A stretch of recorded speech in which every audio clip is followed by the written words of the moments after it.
Sebelum kita mulai, mari kita berdoa memohon bijaksana, kekuatan, dan pertolongan dari Tuhan. Dan kita akan menyerahkan semua kelas ini ke dalam tangan Tuhan. Mari kita berdoa. Bapa di surga, di dalam nama Tuhan Yesus, pada siang hari ini, kami memulai perkuliahan perdana wawasan dunia Kristen 2. Kiranya Tuhan menolong setiap kami untuk bersama-sama belajar mengenai topik-topik yang akan kami bahas, kami diskusikan, kami dapat mengerti untuk kami juga mengerjakan tugas-tugas kami. Mohon kiranya di perkuliahan perdana ini kami mendapatkan pengertian secara utuh dan juga keseluruhan daripada tujuan yang akan kami capai. Kami mohon berkat-Mu, kami mohon bimbingan-Mu. Dalam nama-Mu Tuhan Yesus kami berdoa dan bersyukur. Amin. Baik, untuk kelas ini, mari kita coba mereview sedikit ya, mereview sedikit apa yang kita pelajari, apa yang kita pelajari. Yang kita pelajari pada proses pembelajaran kita di UPH, itu ada 16 mata kuliah, 16 SKS mata kuliah, hanya ada 4 yang berkaitan dengan fondasi kehidupan Kristen kita. 4 SKS pertama itu pendidikan agama Kristen. 4 SKS kedua itu WDK 1, 4 SKS ketiga itu WDK 2, 4 SKS keempat itu WDK 3. Jadi ada pendidikan agama Kristen, ada WDK 1, WDK 2, WDK 3. WDK 1, 2, 3 ini satu kesatuan bersama dengan PAK. Apa keunikannya? Ini satu paket. Satu paket.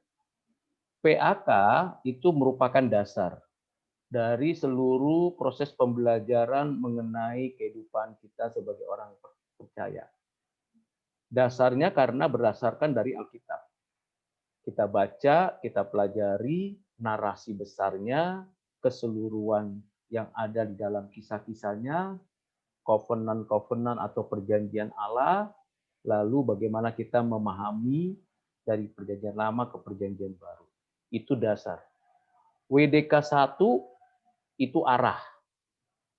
Karena di dalamnya kita belajar tentang apa itu wawasan dunia dan apa itu wawasan dunia Kristen. Elemennya, evaluasinya, penjelasannya, sejarahnya. Kita juga belajar yaitu tentang siapa Allah kita yang kita percaya. Lalu siapa kita manusia yang diciptakan menurut gambar rupa Tuhan. Itu WDK 1, arah. Nah, arah ini penting. Mengapa? Nanti kita bisa memahami bahwa melalui pengertian arah ini, kita akan tahu apa yang kita pelajari. Kita akan tahu apa yang kita pelajari. Mengapa demikian? Karena di WDK 1 dasar arahnya, jadi kita tahu siapa Allah kita, nanti di WDK 2 kita belajar siapa Kristus berdasarkan prinsip dasar dari WDK 1. Di WDK 3 kita mengenal juga karya Roh Kudus, dan juga di WDK 2 mengenal karya Roh Kudus itu berdasarkan WDK 1. Lalu siapa kita orang berdosa di WDK 2 itu berdasarkan arah daripada WDK 1. Kita adalah manusia yang diciptakan sebagai ciptaan pribadi. WDK 2 yang kita akan pelajari sepanjang satu semester ini itu adalah isinya. Mengapa isinya? Karena ini nanti kita akan mengenal siapa diri kita yang berdosa, yang memerlukan penebus dari Allah, yakni anaknya yang tunggal, inkarnasi, mati di atas kayu salib, bangkit dari kematian, naik ke surga, duduk di sebelah kanan Allah Bapa dan datang kembali. Lalu kita berbicara tentang keselamatan yang diterima oleh kita berdasarkan anugerah yang dikaruniakan, dikerjakan oleh Roh Kudus kepada kita. Nah, itu WDK 2, itu sebabnya isi. Lalu WDK 3 itu hasil yang kita akan jalani. Bagaimana kita nanti sebagai orang percaya, sebagai tubuh Kristus, sebagai gereja Tuhan, menjalankan hidup bergereja kita, melaksanakan apa yang Tuhan kehendaki sampai akhir zaman. Itu WDK 3. Umumnya di semester akselerasi. Itu sebabnya dari PAK, WDK 1, WDK 2, WDK 3 itu satu paket yang utuh. Dasar, arah, isi, hasil. Oke, sampai sini jelas ya. Nah, kita fokus sekarang masuk kepada WDK 2, yaitu isinya. Nah, kalau kita berbicara WDK 2, isinya, maka kita perlu lihat dan telusuri lebih dalam apa ya yang menjadi tujuan atau pencapaian yang kita harapkan. Tentunya kita akan mengerti siapa diri kita yang sudah berdosa, apa itu dosa, dan bagaimana kita dapat melawan dosa, menolak dosa, oleh karena Tuhan telah menebus kita. Nah, untuk lebih jelasnya saya akan menyampaikan screen saya, ya, PowerPoint yang berkaitan dengan hal tersebut. Apakah sudah terlihat jelas apa yang saya sampaikan atau saya tampilkan? Sudah, Pak. Oke, baiklah. Nah, ini sengaja saya gambarkan ya penjelasannya.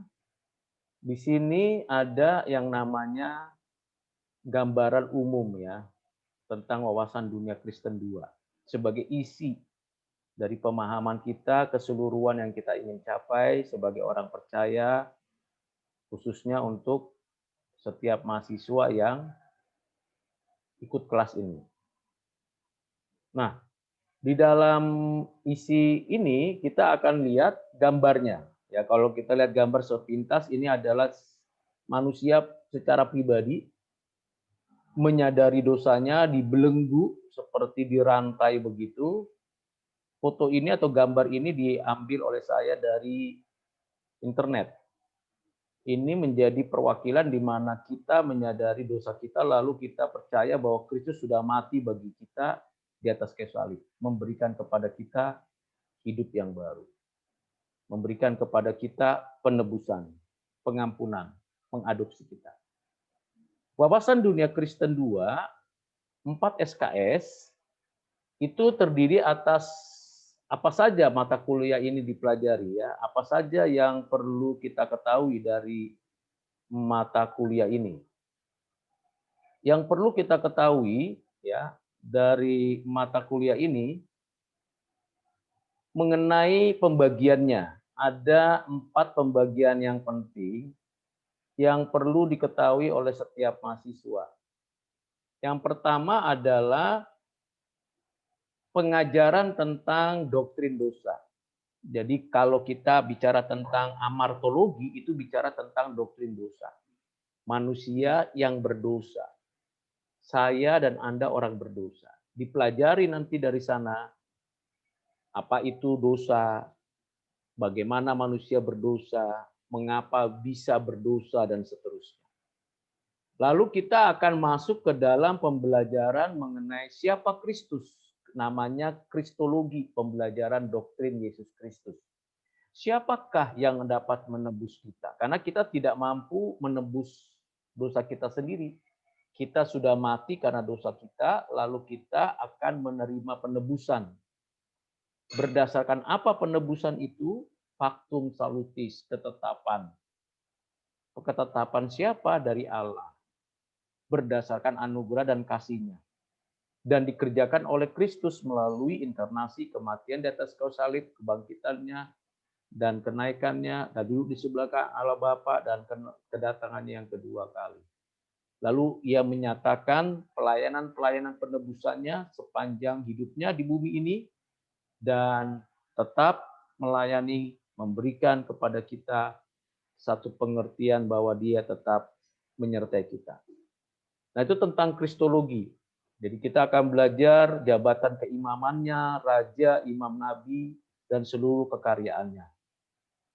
Ketiga adalah kita belajar bagian yang perlu kita dalami, yaitu karya penebusan Kristus ini yang 2000 tahun lalu dikerjakan oleh Yesus Kristus, itu bagaimana diterapkan di dalam hidup saya secara pribadi. Itu dikerjakan oleh siapa? Nah, ini adalah yang disebut pembelajaran tentang penerapan karya penebusan Kristus oleh Roh Kudus. Dan apa itu keselamatan? Keselamatan itu seperti apa? Apakah sekedar masuk surga, lalu kita akan berada di surga, atau bagaimana? Apakah keselamatan bisa hilang? Apakah keselamatan itu dapat kita capai dengan usaha kita sendiri? Bagaimana jaminannya keselamatan itu? Apakah saya yang menjamin saya selamat atau Tuhan yang menjamin? Nah, ini deskripsi gambaran dari setiap topik-topik yang akan kita diskusikan, kita pelajari sepanjang satu semester ini. Lalu setelah kita belajar setiap bagian-bagian yang ada di dalam topik-topik, ada 28 sesi pembelajaran tentang topik-topik dari amartologi sampai soteriologi, dan juga ada 4 sesi untuk UTS 2 sesi, untuk UAS 2 sesi. Apa yang kita lihat dan kita mau uji, evaluasi, maka perlu penilaian. Nah, dosen mempersiapkan penilaiannya. Pertama yang dinilai tentu dari hal yang paling bawah atau tengah ini, cut ya, cut 1, cut 2, cut 3. Saya akan jelaskan bagian-bagian ini secara rinci, detail, dan harap Anda perhatikan dengan baik-baik. Yang pertama, cut 1 kuis. 10% dari total 100%. Kuis itu bukan 4 kali, hanya 2 kali.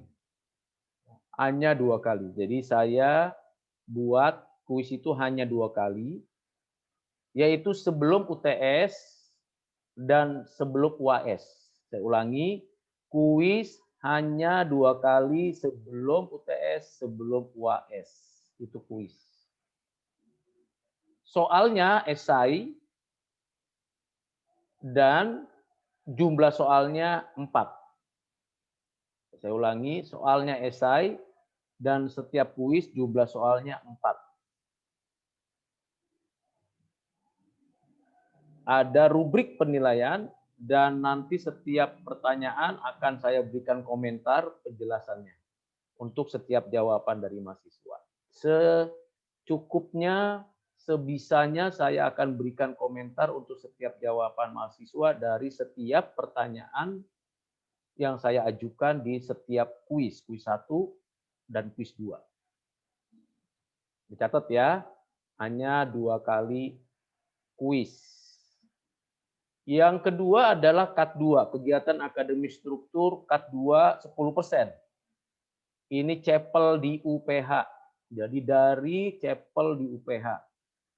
Jadi saya berharap chapel di UPH ini tentunya dari mana ya ngambilnya? Yaitu dari hari Selasa, Tuesday Chapel UPH. Setiap hari Selasa jam 7.30 sampai jam 8.30, kira-kira seperti itu gambaran utamanya ya, kira-kira 1 jam. Nah, chapel di UPH itu akan berlangsung setiap Selasa. Jadi setiap Selasa dan video streaming. Jadi pakai video YouTube streaming. 5 kali. Nah, 5 kali ini tentunya durasi pengumpulan laporan chapelnya, ya, pengumpulan laporan chapelnya itu antara mulai besok ya tanggal 12 sampai dengan 17 April. Saya ulangi, 12 Januari sampai 17 April 2021. Silakan setiap mahasiswa memilih, menentukan sendiri CEPL pada minggu keberapa, didengarkan, diikuti, lalu dibuat laporan CEPL-nya sesuai dengan rubrik atau ketentuan yang saya sudah berikan di Moodle. Jadi sudah ada formatnya laporan CEPL-nya. 40% itu ringkasan atau analisis terhadap khotbah, 60% itu refleksi. 5. Jadi hanya 5. Jadi tidak banyak. Jadi kalau Anda ikuti rata-rata khotbah itu hanya 30 sampai 35 menit rata-rata. Selebihnya Anda ikuti pujian, doa bersama dengan pemimpin yang ada di dalam CEPL tersebut. Ya, laporan CEPL-nya hanya 5. Durasinya, pengumpulannya, submit-nya, upload tugasnya itu dari tanggal 12 sampai 17 April. Lewat dari tanggal 17 April ya saya tidak bisa terima dan tidak bisa lagi di-upload atau di-submit. Kalau sudah 5 cukup, tidak perlu ditambah. Kalau kurang dari 5, silakan sebelum tanggal 17 itu silakan dikerjakan. Jadi di sini Anda diberikan kebebasan sekaligus tanggung jawab. Kebebasan karena Anda bisa milih pada mulai minggu depan atau secara berurutan tiap minggu Anda mau upload dan submit, silakan. Atau Anda mau upload dan submit ikuti per 2 minggu, silakan. Tetapi ingat di Moodle itu semuanya laporan CEPL submit-nya kalau Anda buka overview ya seluruhnya per sesi-sesi, maka Anda menemukan itu tempat submit-nya laporan CEPL itu ada pada minggu kedua sesi 34, minggu ketiga sesi 56, minggu keempat sesi 78, minggu ke-6 ya. Jadi 9 minggu ke-6 ya. 9 10 lalu minggu ke-7 itu adalah ke-11 12. Misalnya Anda mengikutinya bulan Maret ya kan? Nanti Anda bisa untuk mengikutinya dengan baik dan memberikan memberikan laporannya, submit-nya Anda mesti cari undur dulu, tarik undur. Oh iya, sudah terbuka di sana, tinggal Anda upload ya.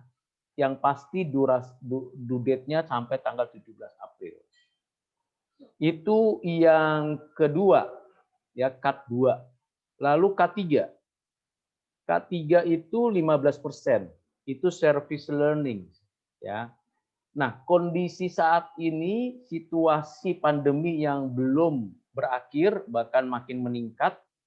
Per kemarin itu 10.000 lebih ya yang terdampak, bahkan kita tahu kondisi kita saat ini.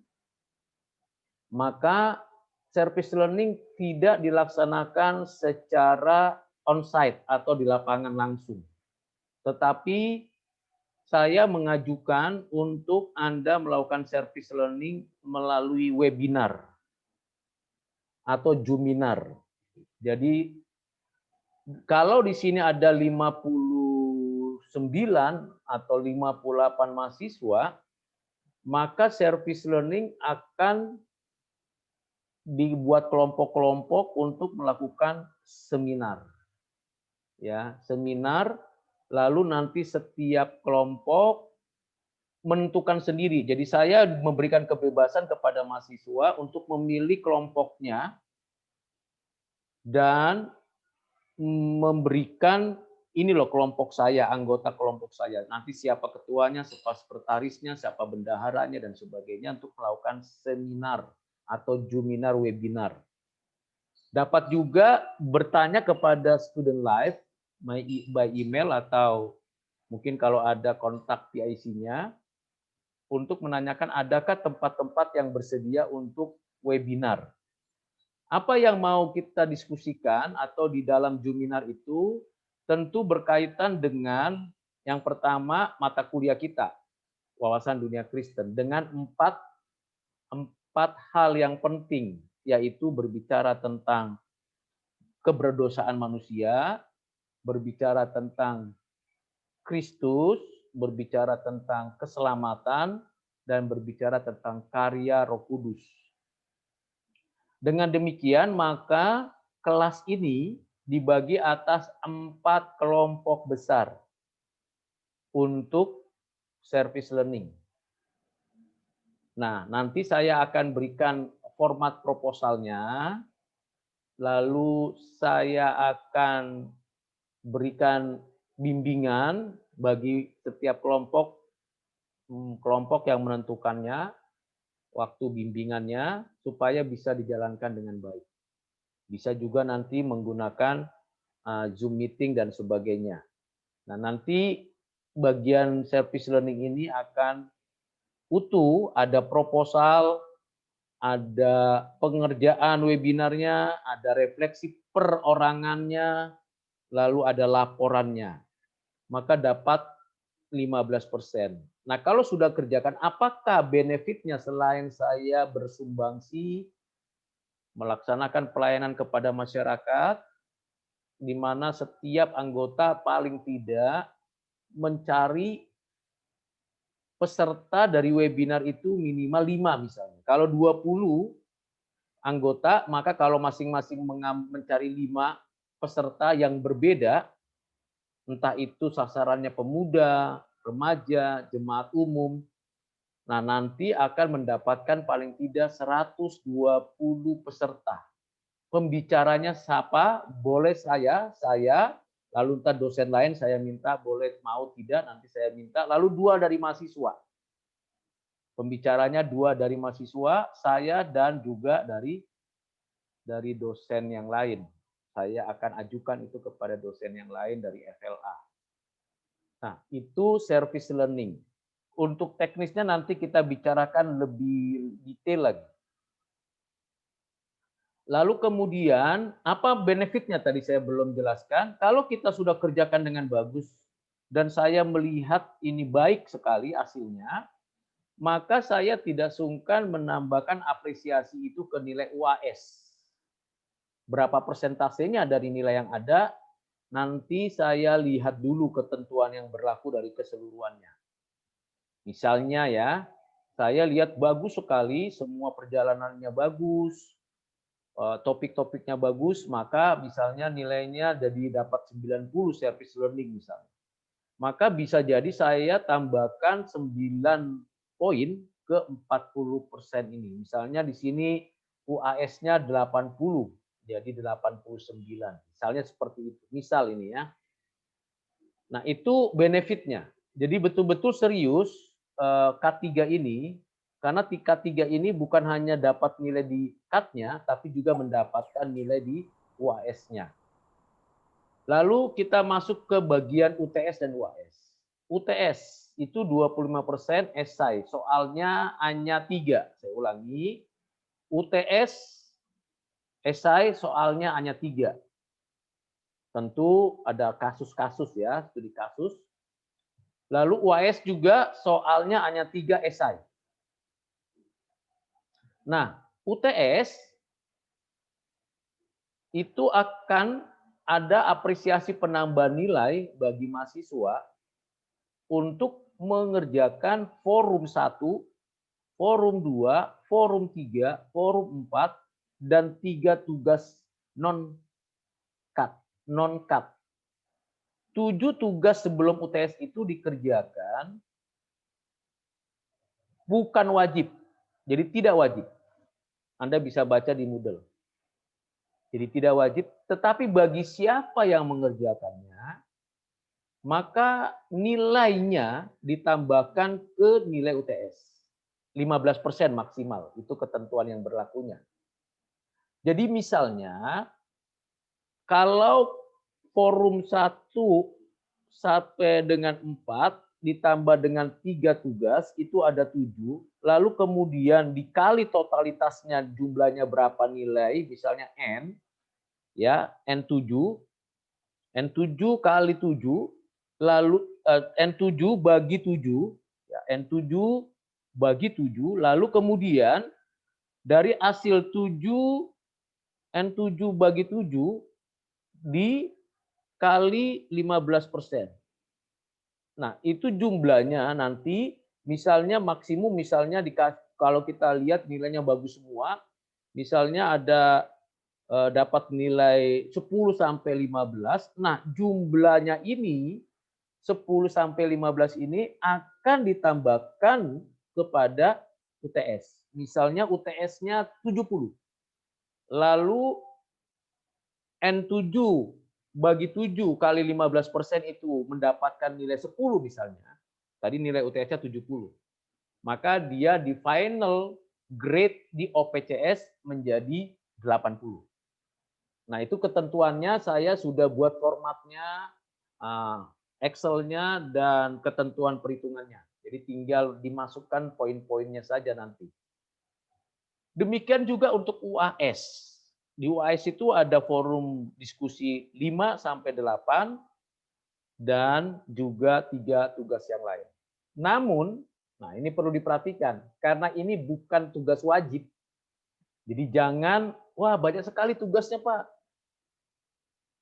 Ya kalau itu menjadi wajib bagi Anda jadi banyak dan jadi beban. Tapi kalau itu adalah satu sukacita, karena itu menjadi berkat bagi Anda, karena itu menambah nilai, bukan mengurangi nilai. Pak Rudi tidak akan pernah mau mengurangi nilai, kecuali dia plagiat, nyontek, curang, tidak jujur, integritas di dalam pengerjaan tugasnya tidak baik. Nah itu pasti saya bukan hanya mengurangi nilai, pasti saya kasih peringatan keras.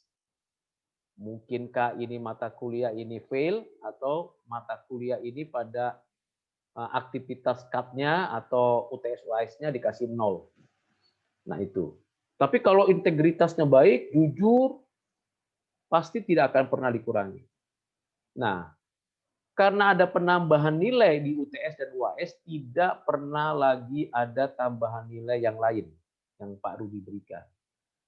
Yang kedua, karena ini sifatnya adalah kerelaan dan kemauan saudara mau belajar apa tidak, maka ada durasinya.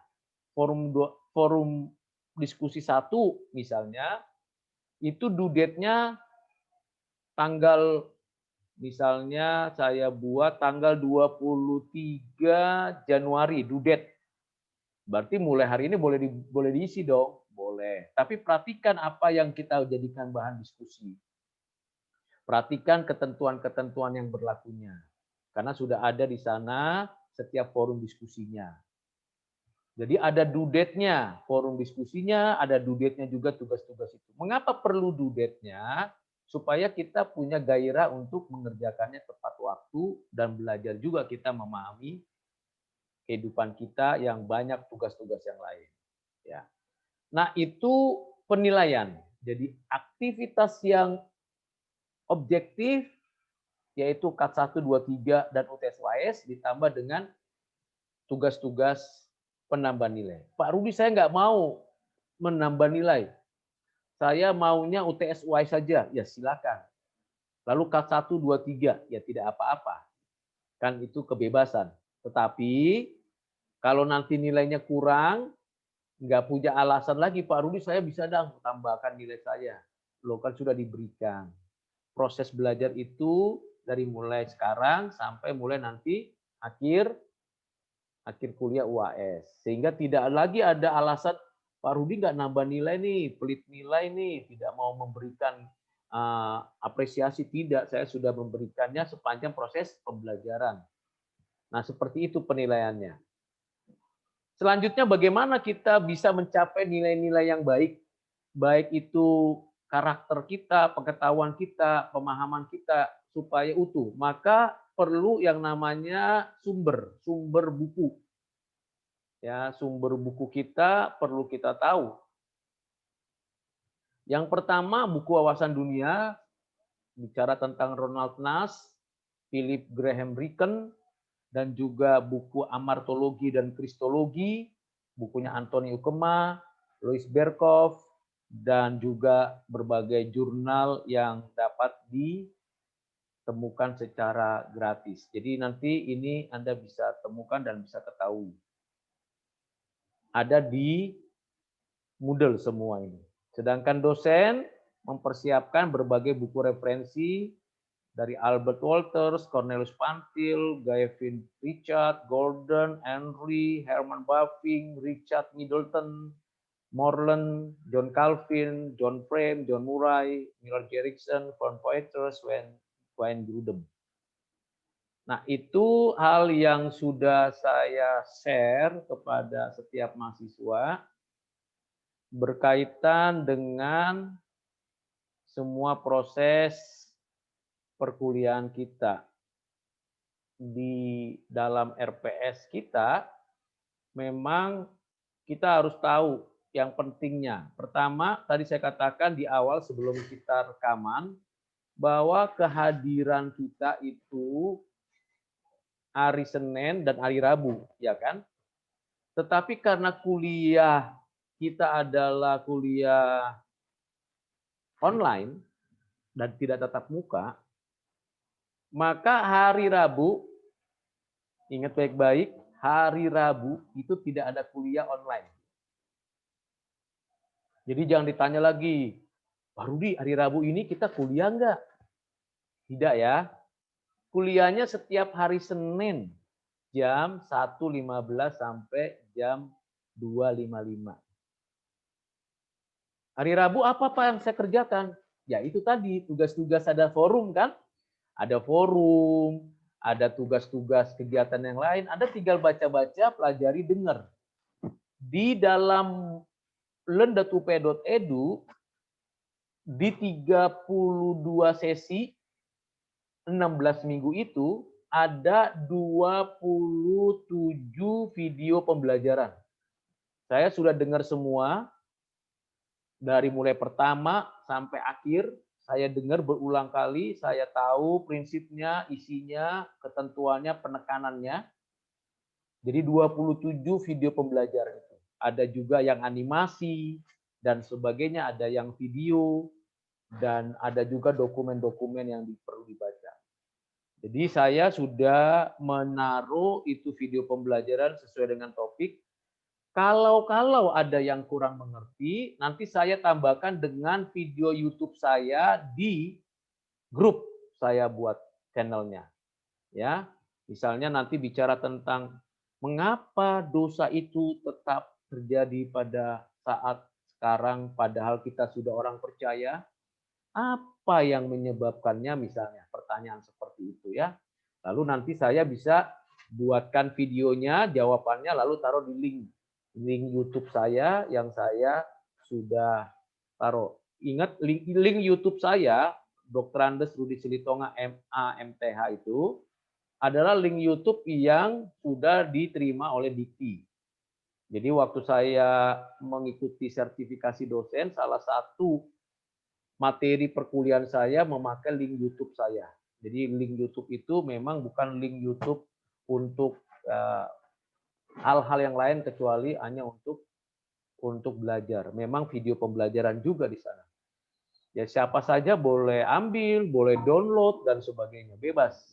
Karena memang video pembelajaran dan di sana dijelaskan tentang berbagai topik, berbagai pembelajaran tentang keimanan Kristen kita. Juga ada puji-pujian, ada juga acara-acara gerejawi di sana yang saya taruh. Yang pasti itu untuk video pembelajaran. Nah, itu hal yang perlu Anda ketahui. Jadi hari Senin itu kelas kuliah online, hari Rabu itu proses pembelajaran Anda mengerjakan tugas-tugas. Nanti Ibu Desri, Miss Desri akan membantu saya, menolong saya untuk memberikan penilaian. Kalau kurang pas, maka tadi saya katakan kalau tidak objektif, saya akan bisa menambah atau mengurangi. Jadi tergantung daripada isinya. Jadi saya tidak mau mahasiswa dirugikan, tapi juga tidak mau mahasiswa tidak mendapatkan penilaian yang objektif. Begitu. Jelas ya? Maksud saya itu. Oke. Sampai di sini dulu penjelasan saya berkaitan dengan RPS, proses pembelajaran kuliah kita. Lalu nanti setelah saya buka kesempatan tanya jawab, baru masuk kepada poin yang kedua, yaitu topik yang pertama di sesi ini, yaitu isu-isu kejahatan. Silakan saya berikan dulu waktu untuk setiap mahasiswa bertanya. Tanya apa saja yang berkaitan dengan perkuliahan, bebas, tidak perlu ragu, tidak perlu khawatir. Semua pertanyaan, kalau bisa saya jawab, saya jawab. Kalau tidak bisa saya jawab, ya saya akan mencari jawaban dari pimpinan saya. Silakan. Kalau ada yang mau bertanya tentang proses pembelajaran kita, tentang RPS, tugas-tugas, dan yang lain, langsung saja. Pak, saya mau tanya, Pak. Ya, dengan siapa ini? Aaron Daniel, Pak. Aaron Daniel, ya silakan Aaron. Pak, apakah kita ada project nggak, Pak? Project, yaitu tadi SL, webinar tadi. Oh, kalau misalnya webinar saya ganti kayak ada seminar di gereja saya, boleh nggak? Apa itu contohnya? Misalnya kayak ada seminar mengenai bagaimana cara bertumbuhnya kita dalam Kristus, kayak gitulah contoh. Seminar gimana kurang jelas? Kayak ada sebuah topik kayak bertumbuhnya di dalam Kristus gitu loh, Pak. Terus kamu boleh saya ikuti nggak? Oh, kamu boleh ikuti, tapi kan bukan kamu yang melaksanakan. Oh, begitu. Okay. Iya, kalau kamu mau bikin begitu, kan nanti ada kelompok kristologi kan, kamu bisa jadi pembicaranya di situ. Oh, ya udah, Pak. Terima kasih ya, Pak ya. Iya. Ada lagi yang lain? Kalau kita menjadi peserta saja, itu namanya kita tidak melakukan servis. Ya kan? Learning-nya iya, service-nya tidak. Ya kan service learning itu service learning. Service berarti mengabdi kepada masyarakat. Learning-nya kita belajar memahami masyarakat. Nah, kalau kita ikut menjadi peserta webinar, maka kita hanya learning, service-nya enggak. Begitu. Itu sebabnya tadi ada 2 tugas kan. Kalau yang jadi anggota ya, jadi ikut seminar yang kita buat ini, nanti kalian jaring teman-teman Anda yang 5 di luar kelas ini ya, untuk ikut di dalam Juminar itu. Toh tentu Anda juga boleh ditentukan 2 orang menjadi pembicaranya. Topik apa yang Anda mau bicarakan, Anda tentukan nanti di dalam proposal. Lalu kemudian setiap mahasiswa akan melihat, oh iya saya sudah berbagi loh dengan masyarakat di sekitar saya, begitu. Jadi ada 100 orang kan, kalau misalnya satu kelompok itu ada 20, lalu kalau satu orang itu 5, minimal 5 misalnya, kita dapat 100, maka ada 100 orang yang dengarkan apa yang Anda bicarakan tentang seperti yang Aaron Jonathan katakan tadi. Bertumbuh di dalam Kristus misalnya. Ya kan? Silakan. Lalu nanti kita lihat, kita dengar respon mereka, kita perhatikan apa yang setiap durasinya. Webinarnya nggak perlu lama, 100 menit paling lama. Jadi misalnya kan ada 4 pembicara ya, saya, 2 mahasiswa dan 1 dosen lain. Berarti ada 4. Anda yang tentukan sendiri topiknya. Dari kelompok itu, misalnya kelompok amartologi, kan itu ada sub-sub topik yang banyak itu, amartologi tentang keberdosa manusia. Anda mau topik yang mana, mau di blow up? Oh yang ini saja. Lalu nanti Anda tentukan, Pak Rudi bicara tentang apa, dosen ini bicara tentang apa, teman kita yang satu bicara tentang apa, teman satu kita bicara apa. Berapa lama bicaranya? 15 menit aja per orang, paling banyak. Ya kan, berarti ada berapa menit? Ada 1 jam. Selebihnya tanya jawab 40 menit itu. Karena durasinya webinar hanya 100 menit. Nah, seperti itu kira-kira gambarannya secara teknis ya. Kalau ada lagi yang lain mau tanya silakan. Pak, saya mau nanya Pak. Silakan Jessica Trianda. Kan minggu ini udah ada tugas suruh forum gitu kan Pak. Terus kan saya Minggu masih ini belum. Due date-nya sampai tanggal 23. Jadi kalau Anda mau lihat minggu ini mulai mau ngerjakan, monggo. Soalnya modal saya belum ter-enroll WDK-nya Pak. Kamu kapan enrollnya ya?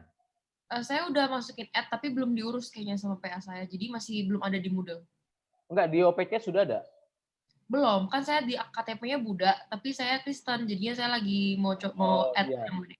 Nanti kalau sudah di-add, pasti nanti 1 kali 24 jam langsung ter-enroll di Moodle. Misalnya besok di-add nih, ya kan? Maka kalau besok hari Selasa ya, Rabu sudah ada tuh di Moodle.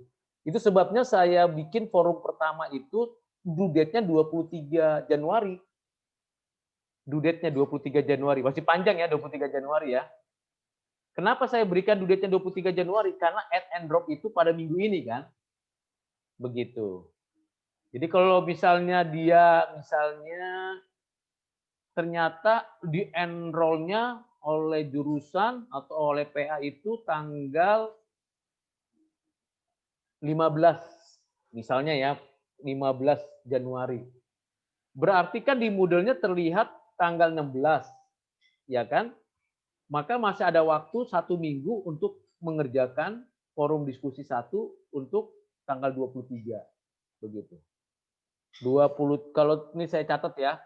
Ini karena di dalam Moodle-nya ada banyak perubahan yang tanggal-tanggalnya agak keliru sedikit. Forum diskusi 1 itu 23 Januari. Due date. Forum diskusi 1 23 Januari, forum diskusi 2 6 Februari, forum diskusi 3 20 Februari, forum diskusi 4 27 Februari, forum diskusi 5 13 Maret, forum diskusi 6 27 Maret, forum diskusi 7 10 April, forum diskusi 8 24 April. Nanti saya ubah ya, baru tadi oh iya ini tanggal-tanggalnya kok tanggung gitu ya, enggak per 2 minggu. Nah, kecuali tugas-tugas yang 3 tadi. Seperti itu. Kira-kira Jessica saya sudah menjawab pertanyaannya? Udah Pak, makasih. Oke, ada lagi pertanyaan yang lain, monggo. Pak, saya mau tanya lagi Pak, sorry Pak. Oke, silakan Aron. Pak, kalau misalnya nih anggap aja saya drop di mata pelajaran Bapak tuh saya pindah ke WDK tapi bukan sama Bapak. Itu gimana ya Pak ya? Kalau misalnya udah ditentuin kelompoknya. Ya paling nanti kamu konfirmasi. Ya, kalau pada masa add and drop ya itu masih bisa. Tapi kalau sudah tidak masa add and drop ya enggak bisa lagi dong pindah-pindah. Kan nanti jadi sulit administrasinya. Jadi kalau Anda merasa atau Aron merasa tidak cocok di kelas ini, mau pindah ke kelas lain dalam minggu-minggu ini, begitu. Nanti soal kehadiran sekarang ini Anda kasih tahu saja kepada dosen yang mengampu WDK 2, misalnya ibu atau bapak siapa, silakan begitu. Nanti dia akan hubungi saya atau saya akan hubungi ibu itu bahwa dia hadir pada pertemuan pertama walaupun dia sudah hadir tapi dia tidak meneruskan di kelas ini. Ya tidak apa-apa. Tidak dianggap tidak hadir gitu pada pertemuan pertama. Karena kan pertemuan maksimalnya kan untuk kelas itu maksimal boleh tidak hadir kan 2 kali sejak kuliah perdana. Sejak kuliah perdana. Jadi kuliah perdana sekarang 1. Jadi kalau ada 1 kali lagi tidak hadir, berarti ada berapa? 2. Ketiga kali ya tidak bisa ikut UAS. Begitu. Itu ketentuannya Arun. Jadi silakan. Kita itu dikasih kebebasan oleh UPH, mahasiswa dikasih kebebasan untuk add and drop. Ya 1 minggu kalau tidak salah 1 minggu. Baik. Oke Pak. Jelas ya pertanyaannya Aron? Ngerti Pak. Siap. Oke, ada lagi pertanyaan yang lain? Silakan yang mau mengajukan pertanyaan. Pak, saya mau nanya. Oke, Alicia Totong. Buat Chapel, videonya itu kita cuma bisa nonton pas streaming Chapel-nya atau bisa kapan aja? Oke, bagus sekali pertanyaannya. Link chapel-nya kan saya taruh di Moodle dan di WA Group karena itu yang paling dekat kan, paling tidak juga di Teams. Itu ya, linknya ya. Kalau videonya kan agak nggak bisa di-download itu, ya kan. Lalu berapa lamakah video YouTube live streamingnya dari setiap chapel? Setahu saya ya sampai hari ini itu misalnya besok, maka Jumat sore itu sudah close. Begitu. Tapi saya tidak tahu dalam belakangan minggu pada waktu minggu-minggu terakhir menjelang 2020 itu ternyata masih ada juga itu link YouTube-nya Tuesday Chapel-nya UPH. Nah, saya tidak bisa jamin, yang saya bisa yakinkan itu adalah Selasa mulai, Jumat tutup.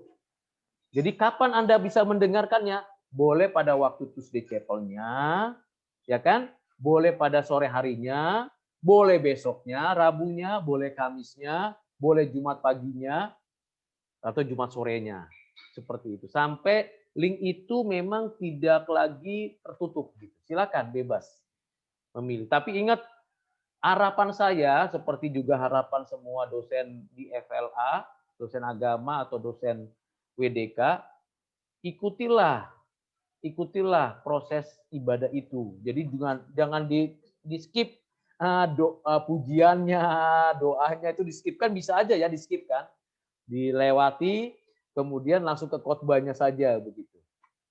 Ya harapan saya begitu, kenapa? Supaya kita punya ada nuansa ibadahnya itu ada begitu. Kira-kira seperti itu Alicia. Bisa menjawab pertanyaan? Makasih, Pak. Ya, oke. Ada lagi yang lain?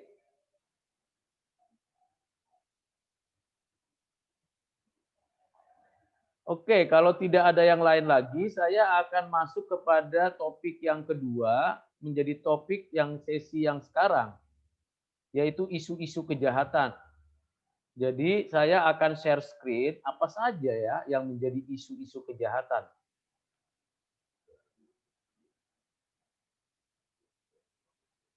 Apakah PPT saya sudah terlihat? Sudah, Pak. Oke, ini isu-isu kejahatan dan asal-usul dosa. Apa saja isinya? Nah, isinya itu ada 5 poin. Yang pertama adalah fakta adanya kejahatan. Kita tidak bisa pungkiri ya, fakta adanya kejahatan. Tiap hari kita dengar, kita lihat, kita baca melalui media cetak, elektronik, media sosial, baik itu Facebook, Instagram, dan juga mungkin WA dikirim ya dari orang lain. Kita tahu begitu banyak kejahatan, baik yang kita alami sendiri mungkin atau dialami orang lain. Ya kita lihat ini sebuah fakta. Isu itu artinya masalah-masalah kejahatan yang manusia hadapi, yang manusia jalani atau manusia sedang gumulkan. Kedua adalah keberadaan kejahatan. Lihat saja ya, dari setiap negara, di setiap benua, di kelompok-kelompok masyarakat, di dalam keluarga, kita lihat banyak sekali keberadaan kejahatan itu. Ada KDRT, ada yang namanya saling membenci dan saling memusuhi, ada yang namanya korupsi, ada yang namanya teroris, penindasan, penipuan, pencurian, perampokan, berbagai macam isu kejahatan yang ada di dunia ini. Kejahatan dunia maya, penipuan melalui berbagai cara-cara yang berkaitan dengan digital, pemalsuan laporan pajak, ya pengempelangan pajak dan sebagainya. Luar biasa kejahatan manusia itu. Ya, itu fakta. Itu keberadaannya. Yang ketiga kita lihat di pihak lain ternyata ada juga kebaikan-kebaikan yang manusia tunjukkan. ya yang manusia tunjukkan. Ya kita tahulah di antara banyak orang jahat selalu kita bisa melihat kebaikan-kebaikan manusia tertentu ya. Dan itu adalah anugerah umum yang diberikan Tuhan untuk manusia bisa merespon kebaikan Tuhan dan berhadapan dengan kejahatan. Di antara banyak orang jahat masih ada disisakan Tuhan orang-orang baik. Itu sebabnya Indonesia masih tetap eksis, ya, Jakarta masih tetap eksis, dan kampus sekolah masih tetap eksis, pekerjaan masih tetap ada karena ada kebaikan yang terlihat berdasarkan anugerah umum Tuhan. Kemudian kita lihat juga kondisinya sekarang adalah problem kejahatan itu bukan makin menurun tapi makin meningkat, makin kompleks, makin beraneka cara. Itu keberatan problema kejahatan. Bagaimana ya? Polisi misalnya atau pihak berwajib sudah menangani, ternyata muncul lagi kejahatan yang baru. Perlu belajar lagi, perlu menanganinya lagi. Berikutnya adalah apakah kejahatan itu berdasarkan kebaikan atau kehendak bebas manusia? Ya, dari kebaikan kehendak bebas manusia. Mari kita pedalami fakta-fakta itu, isu-isu tersebut. Yang kedua adalah asal-usul. Apakah dosa itu berasal dari pemikiran manusia dalam kehidupan manusia di bumi ini? Adakah pengajaran historisnya dari Alkitab? Adakah fakta kejatuhannya? Dan bagaimana iblis itu menipu? Dan bagaimana kita menyadari bahwa bicara tentang pengetahuan yang baik dan jahat itu ada di dalam bumi ini. Nah, ini adalah berkaitan dengan 5 hal untuk membahas asal-usul dosa. Selanjutnya, kita dalami bagian-bagian yang saya sebutkan tadi, 2 topik besar. Mengenai isu kejahatan, fakta, problem, teodisi, dan kebebasan. Faktanya Kejadian 4, Kejadian 6, Roma 1, Roma 5. Kalau Anda baca peristiwa-peristiwa yang ada, narasi yang ada, kita akan tahu Kain membunuh Habel. Sekelompok orang, manusia tidak mau menaati Tuhan, makin hari makin jahat. Kemudian Tuhan memanggil Nuh untuk membuat bahtera. Ternyata hati manusia, pikiran manusia dicemari oleh dosa. Lalu akhirnya kita tahu semua orang telah berbuat dosa, berada di dalam Adam. Ini fakta. Problem yang kita harus pikirkan adalah begini. Allah adalah maha baik, maha kuasa, dan maha tahu. Tetapi kejahatan tetap ada dan tidak hilang. Mengapa? Nah, ini perlu kita pikirkan. Allah kan maha baik. Bukankah Allah mampu ya kan mengasihi manusia? Tapi lihat penderitaan masih ada. Orang susah masih ada.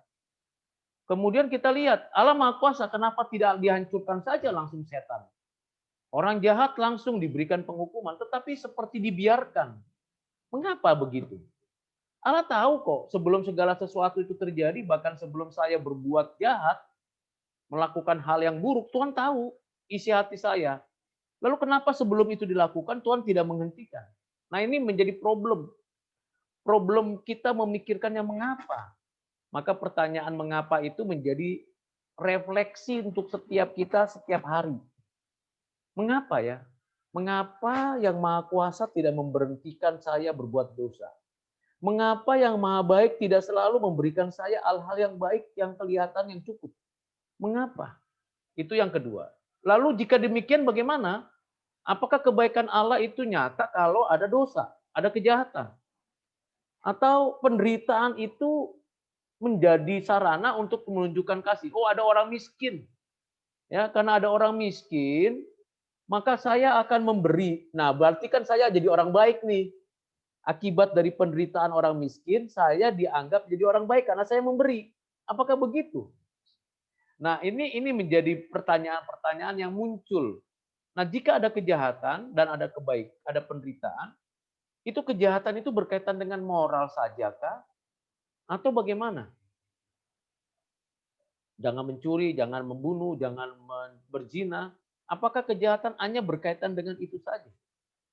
Selanjutnya ada argumentasi lain. Kalau begitu, kejahatan itu merupakan kehendak bebas manusia. Ya, tetapi seperti apa kehendak yang disebut teodesinya itu? Apakah kejahatan merupakan hasil kehendak bebas? Inikah yang disebut teodesi? Atau itu bicara kebaikan? Lalu bagaimana kita menyikapi dari problem jika demikian dan namun argumentasi? Jawabannya, Allah menciptakan manusia, makhluk yang memiliki kebebasan dan kemampuan untuk melakukan kejahatan. Wow, ini pernyataan yang sangat sulit dimengerti. Allah menciptakan manusia sebagai makhluk yang mempunyai kebebasan dan punya kemampuan untuk berbuat jahat. Buktinya, Adam dan Hawa bisa makan buah pohon pengetahuan baik dan jahat. Kenapa pada saat mau diambil buah itu, Tuhan tidak menempelak tangannya Adam atau Hawa itu supaya tidak makan?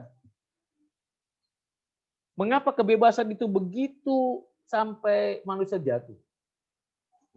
Nah, itu nanti akan kita lihat, kita pelajari dalam sesi-sesi berikutnya yang akan didiskusikan oleh kita.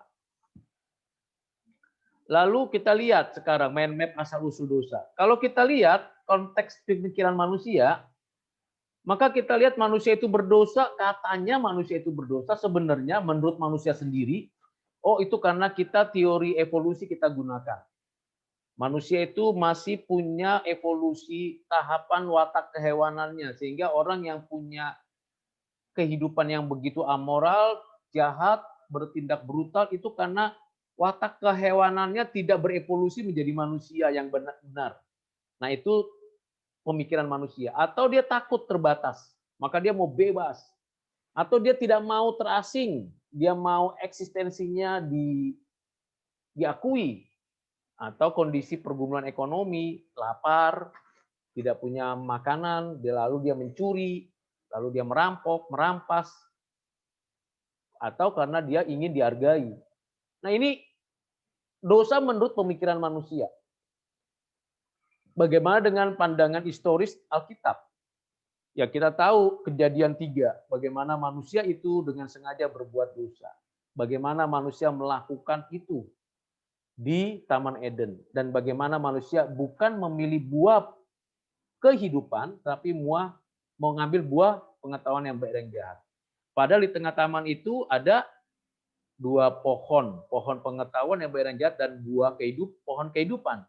Tapi manusia mengambil buah pohon pengetahuan baik dan jahat atas bujukan ular, ya. Jadi kisah kejatuhan Anda baca lagi dalam Kejadian 3 1 sampai 3. Bagaimana sikap dan tindakan Hawa, bagaimana Allah tanda kutip mengizinkan kejatuhan, dan bagaimana akhirnya, dan bagaimana iblis itu, si ular itu menipu, meragukan firman, memberi tidak rasa nyaman, tidak kepercayaan, sehingga manusia itu menjadi tidak taat kepada Tuhan. Itu karena makan buah pohon pengetahuan baik dan jahat. Nah ini mind map-nya, ya penjelasannya ada di video pembelajaran, dan Anda bisa menemukannya, mendiskusikannya. Kalau tidak mengerti, silakan ditanya. Lalu kemudian asal-usul dosa, kesimpulannya, setelah kita tahu, kita mempelajarinya, ternyata memang kita tahu bahwa manusia berdosa. Condong melakukan hal yang jahat menurut kemauannya sendiri. Manusia adalah makhluk berdosa, natur berdosa. Memang dosa itu sudah ada sejak kejatuhan malaikat. Tapi apa itu dosa? Apa itu dosa? Dosa itu eksistensinya ada apa tidak? Dosa itu entitas atau bukan? Nah, ini perlu dipelajari. Apakah dosa itu sesosok makhluk, materi, atau entitas lain? Apakah hanya dunia ide? Nah, ini coba pikirkan. Ya, setiap mahasiswa pikirkan, dosa itu apa ya? Dosa itu perbuatan atau dosa itu entitas? Jadi sebelumnya sosok dosa itu seperti apa? Karena di dalam Kejadian pasal 4 dikatakan bahwa dosa mengintip, kata Tuhan kepada Kain. Dosa mengintip. Seolah-olah dipersonifikasi dosa itu seperti personal, pribadi. Tapi dosa itu bukan pribadi. Bukan juga binatang, bukan juga hewan, bukan juga tumbuhan, bukan benda padat, benda cair, benda gas. Bukan juga manusia. Manusia itu bukan dosa, dosa itu bukan manusia, tapi manusia sudah berdosa. Nah, ini yang perlu kita pikirkan. Malaikat berdosa, yaitu si iblis, si setan. Ya, kita bisa baca dalam Kolose 1, Mazmur 33, Yohanes 1 ayat 3, bagaimana Tuhan menciptakan segala sesuatu, tapi yang diciptakan itu yaitu malaikat melawan Tuhan, memberontak kepada Tuhan.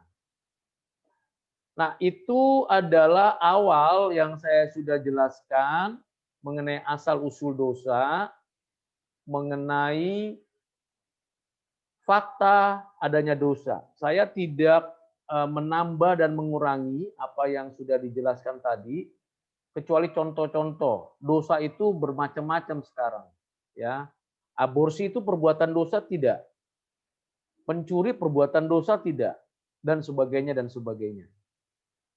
Kalau kita menipu orang, melakukan tindakan yang melawan hukum, jelas itu adalah dosa. Tapi bagaimana kalau malas? Malas belajar, tidak peduli dengan nasihat orang tua, nanti tidak bertindak tepat waktu. Apakah itu dosa?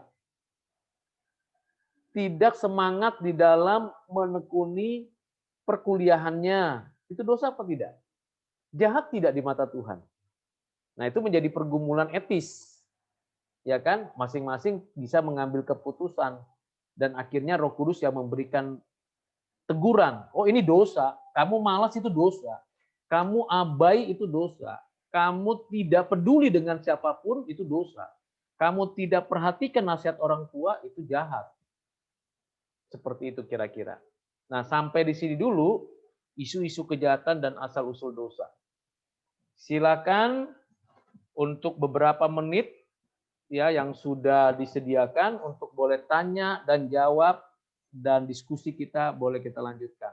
Silakan. Siapa yang mau bertanya, siapa yang mau memberikan bahan diskusi atau tanggapan. Monggo. Silakan William mungkin.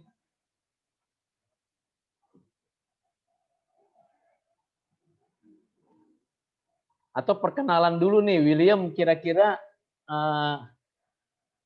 reasonnya kok mau di UPH dan mau di ngambil jurusan accounting ya? Ini William saya ya, Pak? Iya, William Kosasi. William Kosasi itu kalau tidak salah nomor akhirnya di NIM-nya itu 058. Oh iya, itu ada di situ. Iya. Aduh. Oke, silakan William. Mungkin kita kenalan dulu nih, William. Kenapa sih William mau ngambil UPH, terus kemudian mau ngambil jurusan akuntansi? Saya masuk UPH karena dulu. Aja. Iya, perkenalkan nama saya William Kosasi. Jadi saya masuk UPH karena dulu saya SMA di Dian Harapan. Ya, jadi lanjut ke UPH. Supaya gampang masuk gitu. Aduh, malu. Oke. Terus kenapa masuk akuntansi? Karena dulu saya jurusan IPS dan kayaknya cocok. Ya, itu. Mantap. Oke. Kalau Virginia? Iya, Pak. Coba perkenalkan dirinya atau alasannya apa atau ada yang mau disampaikan, Virginia? Nama saya Virginia Audrey Enggano, Pak. Saya masuk UPH karena dari saudara yang pernah ada di UPH, Pak. Saudaranya itu akuntansi juga? Iya, Pak. Oke. Sekarang udah sukses dong saudaranya? Iya, Pak. Oke. Jadi alasannya bagaimana? Alasannya masuk akuntansi karena untuk ikuti jejak kesuksesan saudara? Iya, Pak. Gitu ya. Iya. Oke, ada lagi reason yang lain mungkin? Itu aja, Pak. Oke. Kalau Daphne nih, Daphne serius sekali Daphne melihatnya. Bagaimana Daphne? Iya, Pak. Coba kenalin namanya siapa, kemudian kira-kira apa ya yang mendorong Daphne masuk ke UPH, lalu kenapa sih pilih jurusan akuntansi? Ya, nama saya Devnia Belika. Hmm. Masuk UPH karena pengen aja sih, Pak. Oh gitu ya. Iya. Kalau akuntansi, sebenarnya waktu dari kelas 10 tuh nggak kepengen akuntansi sama sekali gitu. Baru kepikiran mau akuntansi pas kelas 12. Kayak lebih ternyata suka gitu. Terus ya udah dia. Bagus dong IPK-nya. Kalau orang yang suka belajar itu IPK-nya pasti bagus. Ya. Tahu ya akuntansi di UPH itu akreditasi A ya? Tahu nggak semua? Ya, mudah-mudahan tahu ya. Ya, pertahankan itu dari kalian juga yang bisa belajar banyak dari dosen-dosennya. Oke. Ada pertanyaan nggak mengenai mengenai materi hari ini, baik juga mengenai RPS atau tugas-tugas? Silakan. Masih ada waktu ini beberapa menit. Hanya saja. Oh iya, saya mau kasih tahu kalau setiap mahasiswa kalau mau bertanya secara pribadi, japri, silakan ya. Kalau mau tanya secara pribadi, japri, tapi jangan sampai jam 7 malam ke atas ya. Bisa juga, cuma kalau saya jawab nanti paling paginya begitu ya. Kalau masih ada kesempatan saya jawab. Kalau pertanyaan-pertanyaan baik itu berkisar kuliah, berkaitan dengan problem-problem yang mungkin Anda hadapi, setiap japri selalu saya simpan untuk diri saya dan tidak akan di-share di grup dalam konteks apapun dan kepada siapapun. Itu yang pertama. Tetapi kalau sudah di grup yang saya informasikan itu berarti berlaku untuk umum, ya. Kalau sudah saya taruh di grup, informasi penjelasan itu berlaku untuk umum. Sehingga tidak ada penyebutan nama di sana kecuali Anda minta menuliskan nama untuk masuk anggota kelompok. Itu mau tidak mau Anda tuliskan nama Anda kan? Begitu. Kemudian mengenai proses pembelajaran kita. Pak, apakah kita itu selama belajar boleh tidak pakai kamera? Saya katakan tadi tidak ada kewajiban pakai kamera, tetapi harapan saya supaya saya bisa tahu, terutama kalau bertanya begitu, ya, kecuali kameranya memang sudah rusak ya, kamera komputernya. Kalau bertanya tapi saya tidak tahu ini bertanyanya di mana, lalu kondisinya bertanya seperti apa, saya kan perlu tahu. Kalau saya, walaupun saya mengajarnya secara online di rumah, ya sesuai dengan ketentuan yang berlaku di UPH, maka saya pasti setiap mengajar ya pakai dasi, pakai baju seragam UPH, karena itu ketentuannya. Jadi saya ikuti ketentuan itu dan menuruti apa yang sudah ditentukan itu bagus sekali ya. Kalau saya ngajar pakai kaos-kaos, pengetahuan tinggi, pemahaman bagus, penjelasan oke, tapi pakai kaos-kaos ngajarnya. Ya kan, lalu rekaman ini ditonton sama orang lain. Aduh, malu ya. Masa dosen FLA begitu kan. Tapi kalau rapi ya secukupnya kita bisa lebih bernilai lah. Tampil di luar, tampil di dalam, semuanya integritasnya sama. Oke. Ada pertanyaan lain? Oh iya, satu lagi. Saya muncul, kalau Anda nggak bertanya, saya muncul aja pertanyaan dalam hati saya atau penjelasan. Yaitu mengenai ketua kelas. Nah, ketua kelas saya akan share kepada Anda, ya. Itu ini kan ketua kelasnya untuk 12.50 ya. Nah, 12.50 saya akan berikan kepada Anda data RPS untuk kelas ini. Ya. Lalu saya tidak menentukan ya, sampai sekarang tidak menentukan siapa ketua kelasnya. Tapi silakan Anda pelajari RPS-nya. Saya sudah berikan di grup ya RPS-nya. Lalu siapa yang bersedia menjadi ketua kelas, wakil dari 59 mahasiswa itu, lalu menandatangannya pakai e-sign karena saya sudah tanda tangan di slide yang ke-7. Lalu setelah tanda tangan, Anda bisa kirim lagi ke saya. Paling lambat hari Rabu saya tunggu. Hari Rabu karena permintaannya kan secara administrasi dalam minggu ini harus selesai. Ya. Nah, bagaimana Pak mengubah PDF ke Word?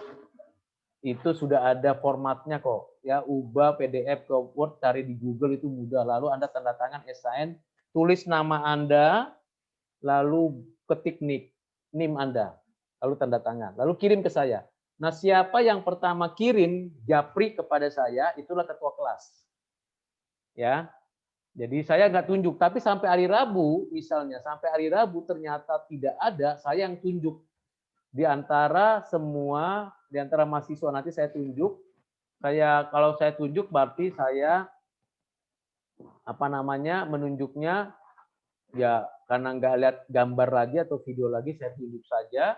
Lalu tolong yang saya tunjuk langsung merespon dengan baik, ya memberi tanda tangan. Siapa saja yang mulai hari ini atau sebentar lagi dia langsung, Pak, saya saja Pak. Lalu kerjakan, lalu kirim ke saya, nanti saya informasikan di kelas, di grup, bahwa RPS WDK 2 di kelas ini sudah ditandatangani oleh teman kalian. Saya nggak sebutkan namanya, lalu saya selesailah tugas itu untuk administrasi WDK 2. Lalu lanjut kepada perkelas tugas-tugas yang lain. Oke, itu saja sih pengumuman dari saya. Kalau ada pertanyaan, silakan. Nah, bagaimana Pak kalau ada yang sakit? Ya, ada yang sakit. Kasih tahu suratnya sebelumnya ya, sebelum kelas. Kalau ada yang sakit. Ya, tapi kalau sakit hati ya bertobat dan minta pengampunan dari Tuhan ya, kalau sakit hati. Kalau sakit fisik, ada surat dokternya, informasikan sebelum kelas supaya saya bisa menyimpan data itu, dan kemudian yang kedua adalah memberi laporan ke pimpinan, lalu dinyatakan sakit, bukan dinyatakan tidak hadir, dinyatakan sakit. Nah, itu yang perlu supaya Anda bisa pahami. Terutama bagi yang teman-teman kita yang mungkin sakitnya sudah biasa sakit yang sudah menahun misalnya. Seperti saya ada sakit saya yaitu flu sudah menahun. Nah, kalau siang begini ya puji Tuhan tidak keluar flu-nya ya karena panas. Tapi kalau udah dingin malam, nah itu flu terus. Nah, itu alergi dingin masalahnya. Nah, kalau ada sakit-sakit yang pada waktu kuliah, menjelang kuliah itu problem, kasih tahu. Japri saya. Nggak usah khawatir, saya akan simpan rahasia Anda dan saya hanya akan kasih tahu ke bagian admin bahwa ini nggak masuk karena sakit, selesai. Kecuali nanti ditanya, sakit apa ini? Misalnya ada yang tanya ya, sakit apa kok berulang kali sakit? Seperti itu, sampai 10 kali pertemuan kok sakit terus? Ya mungkin jadi pertanyaan juga kalau 10 kali pertemuan sakit terus gitu ya. Setiap kuliah Pak Rudi sakit terus, wah itu jadinya alergi dengan Pak Rudi ya. Nah. Oke, jelas? RPS-nya jelas? Topiknya hari ini jelas? Jelas Pak. Jelas ya, puji Tuhan kalau jelas. Kalau tidak ada pertanyaan lagi, saya selesai sampai sini kelasnya. Tapi mulai minggu depan, saya berharap, sangat berharap, setiap mahasiswa itu buat pertanyaan dari materi yang ditonton di video pembelajaran sama di PDF yang ada, atau buku-buku referensi yang lain. Anda bertanya, kita diskusikan bersama, tentu apresiasi akan diberikan. Jelas ya, bertanya merupakan proses belajar, menjawab merupakan bagian daripada proses belajar tersebut. Jadi kalau Anda bertanya, nanti ada catatan itu, Pak Rudi mencatat siapa yang bertanya. Kalau semester lalu tuh yang bertanya rata-rata setiap pertemuan itu setelah perdana ya, itu 7. 7-8 mahasiswa. Itu dengan jumlah mahasiswa hanya 23. Nah, kalau jumlah mahasiswa 59, paling tidak yang bertanya 14 lah ya, atau 20 gitu ya. Karena kalau video pembelajarannya kan sudah jelas, PDF-nya sudah jelas. Jadi kita mau ngapain ini? Begitu. Saya kan tidak ngulang-ngulang lagi materi yang sudah ada, tapi saya mau memperdalam, mempertajam seperti apa yang saya jelaskan tadi. Mengapa saya masih berdosa? Padahal saya sudah orang Kristen. Nah, itu pertanyaan yang perlu kita diskusikan. Mengapa saya sudah percaya Kristus, kok masih bisa berbohong sama orang tua? Masih suka jutek sama orang lain? Kok wajah saya nggak ramah sama siapapun? Nah, itu kan jadi pergumulan kan? Iman kita harus melahirkan karakter yang baik. Faith in Christ, godly character. Berdasarkan apa? True knowledge. Mungkin true knowledge-nya mungkin belum truth, tapi masih false.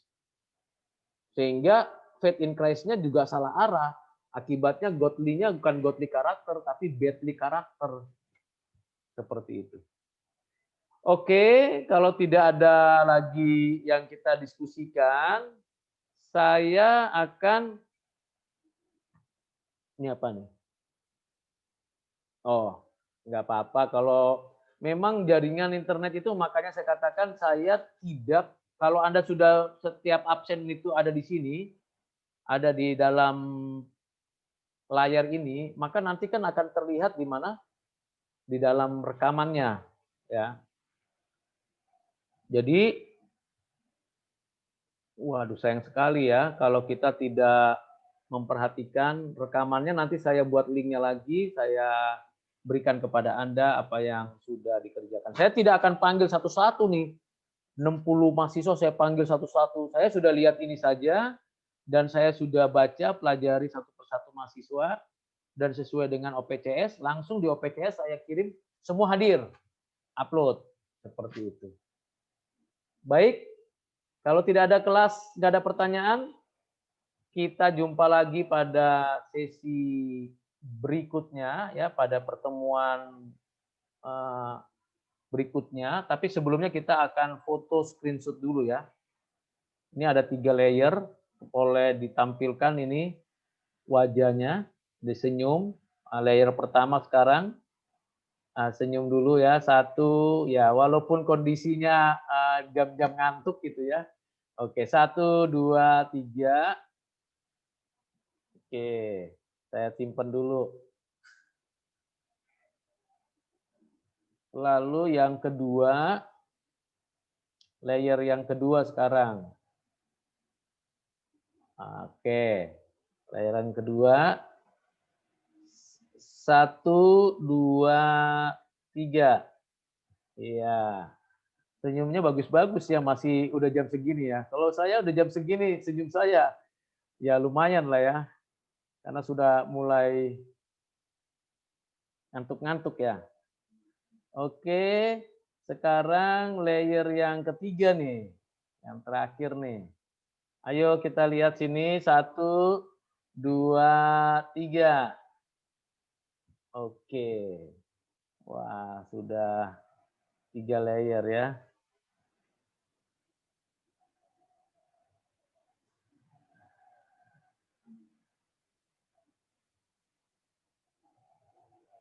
Oke. Oke, yang ketiga sudah oke. Oke, bagus. Kita masuk sekarang.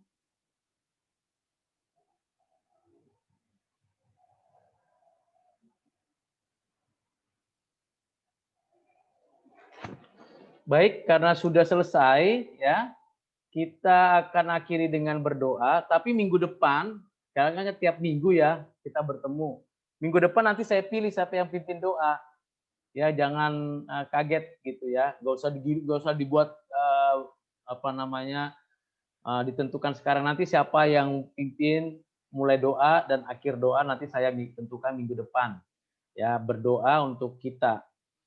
Mari kita berdoa untuk mengakhiri kelas kita pertemuan perdana ini. Kita berdoa bersyukur kepada Tuhan kita. Mari kita berdoa. Bapa di surga, di dalam nama Tuhan Yesus, pada pertemuan awal ini kami bersyukur dan berterima kasih. Kami sudah mempelajari RPS kami, rencana pembelajaran semester kami untuk mata kuliah WDK 2. Hal-hal yang berkaitan dengan topik-topik yang akan kami pelajari, bahkan penilaian-penilaian yang akan kami peroleh dan kami kerjakan, dan tentunya juga berkaitan dengan tugas-tugas yang kami terima dan lakukan. Tuhan, kami berdoa kiranya Engkau menolong kami, beri kesehatan, kesabaran, ketekunan untuk belajar, dan Engkau berkati orang tua dari setiap mahasiswa, Engkau beri kesehatan dan kekuatan dari-Mu. Ya Tuhan, kami serahkan waktu ke depan dalam pertemuan minggu depan dan minggu-minggu selanjutnya sepanjang semester ini berjalan baik dan lancar, dan setiap mahasiswa mendapatkan manfaat dari proses pembelajaran ini, baik untuk pengetahuannya, untuk imannya, bahkan untuk karakternya. Berkat-Mu atas kami, di dalam nama Tuhan Yesus Kristus kami berdoa bersyukur. Amin.